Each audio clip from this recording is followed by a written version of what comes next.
Silence isn't empty here. Ypres is vast and patient, waiting for one mistake to turn breath into memory.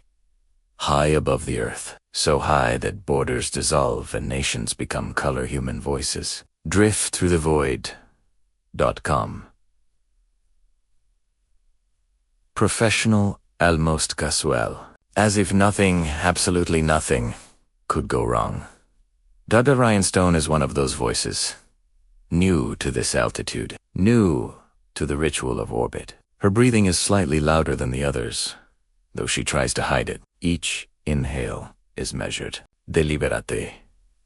She tells herself to focus on the task in front of her. Precise movements, floating tools, numbers that must be correct. This is what she trained for. This is what competence feels like.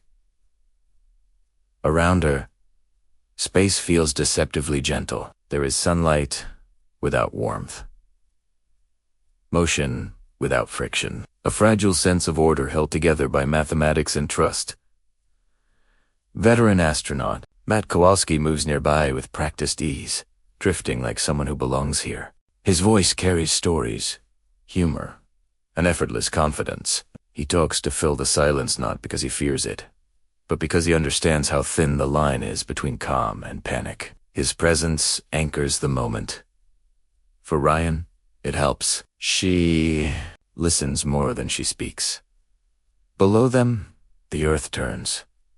It is beautiful in a way that almost hurts. Swirls of cloud, thin blues, quiet continents sliding beneath them, unaware of how exposed these tiny human figures really are. One wrong calculation, one unexpected force, and the distance between life and death becomes immeasurable. Mission. Control crackles in routine updates, layered with static. Somewhere far below, people sit in chairs, surrounded by screens, needing to believe that everything above them is under control. Then the tone shifts. At first, it's subtle, a pause that lingers a second too long, a recalculation spoken faster than necessary. Words that sound calm but feel rushed. Debris.a satellite destroyed. Fragments multiplying, accelerating, turning orbit into a storm. The warning arrives wrapped in professionalism, but urgency bleeds through. They are told to secure, to prepare, to move. Space doesn't roar. It doesn't warn. It simply delivers consequences. The first impact is not seen. It's felt a vibration through metal, through bone, through the thin illusion of safety. The structure shudders. Something breaks away, spinning off into darkness, like a thought you can't retrieve. Suddenly, movement is no longer graceful. The debris field arrives like a silent explosion. Shards of history man-made, forgotten, careless gut through space, at impossible speeds. Systems fail. Panels tear loose. The choreography of the mission collapses into chaos. Ryan is struck. Not hard, not violently, but enough to send her spinning. Her tether pulls free. The world flips. Earth becomes sky. Sky becomes nothing. Orientation dissolves. Up and down lose meaning. There is only rotation. Endless, merciless rotation. Her breath accelerates. Inside her helmet, panic blooms. Not hysterical, but sharp and intimate. The kind that whispers. This is how it ends. She calls out. Her voice cracks through the radio, layered with static and fear. Words overlap. Instructions come too fast. Her hands reach for something that isn't there.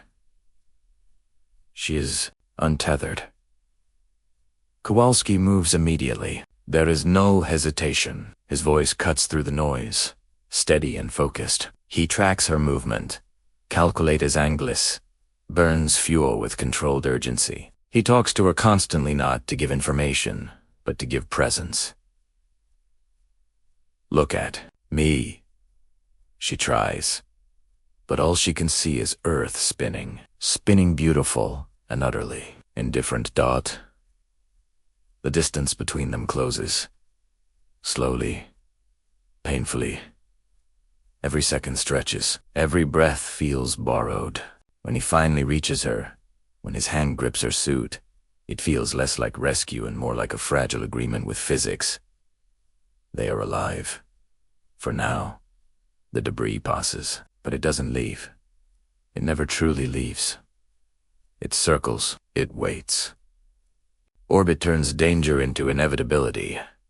Around them, the station is gone. Torn apart, reduced to drifting fragments and broken plans. Mission control is silent now, not because they don't care, but because distance has finally won. Ryan clings to routine. Check oxygen. Check pressure. Check vitals. The checklist is a lifeline. Without it, thoughts slip toward places she cannot afford to visit. Kowalski surveys their options. There are fewer than there should be. Fuel is limited. Time is thinner than oxygen. He doesn't say this outright. He frames it as possibility, as movement, as the next step. They begin to drift together, toward another station, another idea of safety floating miles away. As they move, the earth continues to turn beneath them, indifferent and radiant. Night becomes day. In seconds, cities flare like constellations, then vanish. Storms coil silently over oceans. Life goes on. Ryan watches it all, with an ache she doesn't name. Up here sound doesn't travel.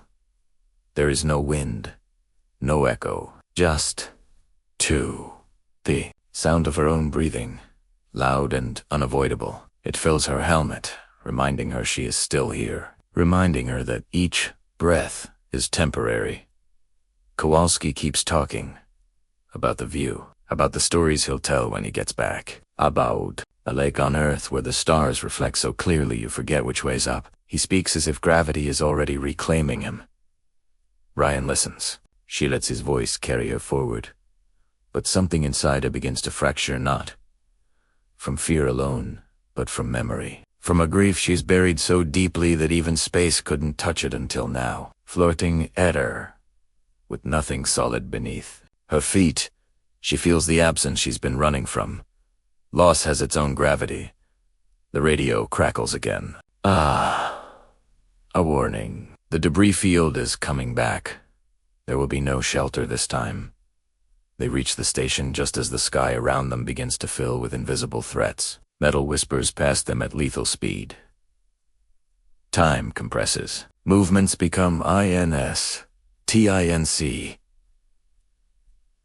Inside a station, chaos reigns. Fire blooms without smoke. Systems scream and die. Instructions blur into noise. Ryan moves because she must, not because she understands. Then dash impact. The station is no longer stable. It spins. Slowly at first, then faster. A carousel of danger, a mechanical heart loose in rhythm.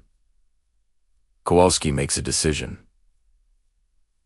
He doesn't announce it as sacrifice. He frames it as necessity, as physics, as math that doesn't care about intentions. He maneuvers them, aligns trajectories, calculates forces. His voice remains calm, even gentle. Ryan protests. Her words tumble over each other, fueled by fear and something deeper attachment. She didn't realize she had formed, but space doesn't negotiate.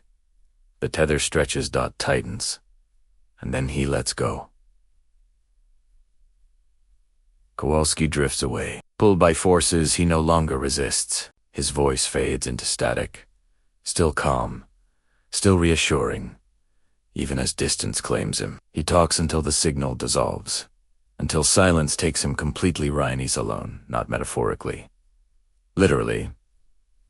She clings to the station, heart pounding, mind scrambling to make sense of a universe that just took someone from her without violence, without drama, only inevitability.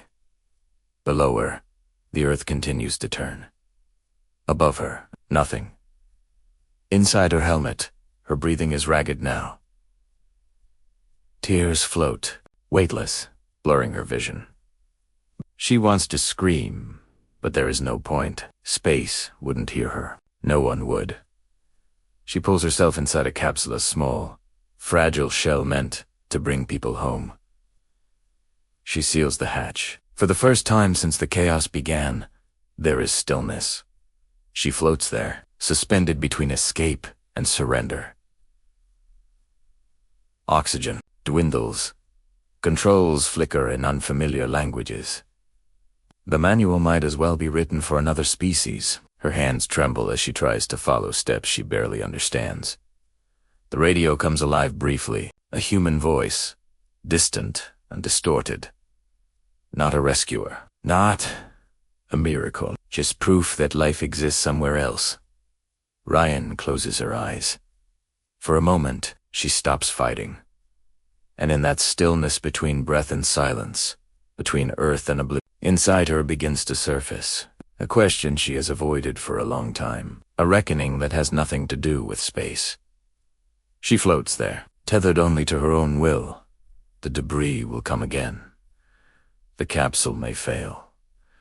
And gravity, real gravity, emotional gravity, is finally pulling her toward a choice she can no longer delay. Survival is no longer about skill. It's about whether the will to continue can outweigh the quiet invitation to let go. Inside the capsule, time loses its shape. There are no footsteps, no clicks, only blinking lights in the slow, merciless countdown of oxygen. The capsule drifts, untethered from any plan that once felt solid. Ryan Stone floats in fetal silence, knees drawn close, arms wrapped around herself as if memory could provide warmth. In this small, enclosed space, she is no longer an astronaut performing a mission. She is simply a person suspended between breaths. Confronted by the weight of everything she has avoided, the radio crackles again. A voice speaks in a language she does not understand. The words themselves are meaningless, but the tone is not. It is calm, human, alive. Somewhere far below, someone is talking to someone they love, unaware that their voice has become a lifeline for a stranger drifting above the planet. Ryan responds, though she knows she won't be understood. She speaks anyway, about where she is, about how beautiful the earth looks from up here, about how quiet it is when everything stops fighting you. And then, gently, the truth slips out. She talks about her daughter, about a day that began like any other, about a phone call that rewrote the shape of her life, about the unbearable fact that the world kept moving after it happened, that gravity kept working, that people kept walking, that laughter still existed somewhere else. Since then, she has been drifting, on Earth, among people, pretending she was still attached, still grounded. But inside, she had already let go. Up here, that inner truth has finally caught up with her. The systems fail one by one. Lights dim. Oxygen warnings flash with indifferent precision. There will be no dramatic explosion, no heroic ending. Just sleep. Cold. Silence. Ryan prepares for it. She shuts down unnecessary systems. She arranges herself carefully, almost tenderly, as if death deserves courtesy. Tears float from her eyes, shimmering like tiny planets. She whispers, "Good but to no one in particular, and to everything at once." Then, movement. A sound that shouldn't exist. A presence that defies logic. Kowalski is there, not physically, but vividly. Sitting beside her, casual, Asaber boots braced against nothing. Boy's warm and irritatingly familiar. He chats. He jokes. He talks about how easy it would be to fix this if they just try one more thing. Ryan knows this isn't real. And yet, she listens, because part of her still wants to believe in momentum, in second chances, in the idea that motion itself is a form of hope. The imagined presence does not lecture her. It doesn't shame her for wanting to stop. It simply reminds her quietly that she still has a choice. When if this, something else remains. Resolve. Ryan re-engages the systems. Fingers steady no. Not because the fear is gone, but because it has finally been surpassed. She burns remaining fuel with intention, not desperation. The capsule responds not obediently, but enough. There is another station, another possibility. It is damaged, incompatible, foreign, but it exists. Re-entry will be violent. She knows this. The capsule detaches. Gravity reaches up and takes hold. For the first time since leaving Earth, Ryan feels weight again. Pressure, resistance, consequence. The descent is not graceful. Fire consumes the capsule's exterior, roaring silently as the atmosphere announces itself with violence. Alarms scream, metal groans. Heat bleeds inward. Ryan braces, not with training, with acceptance. She hits the water hard. Decapsia sinks heavy now, pulling her down as if the earth itself is testing her commitment. Water floods in. The hatch jams, panic flares, but she pushes through it, muscles straining against resistance she hasn't felt in years. The suit that once kept her alive now threatens to drown her. She sheds Italiano. Piece by piece, she frees herself. Movements awkward and animal. Survival stripped of elegance. She kicks upward, lungs burning, arms slicing through unfamiliar density. And then, ere she breaks the surface, gasping, coughing, alive in a way that feels almost shocking. The sky above is wide and blue and unbearably close. The sun is warm, not distant, not filtered, but real. She floats for a moment, suspended between water and sky, unsure whether to laugh or cry. Then she moves. Her feet touch mud. Soft, unstable, real.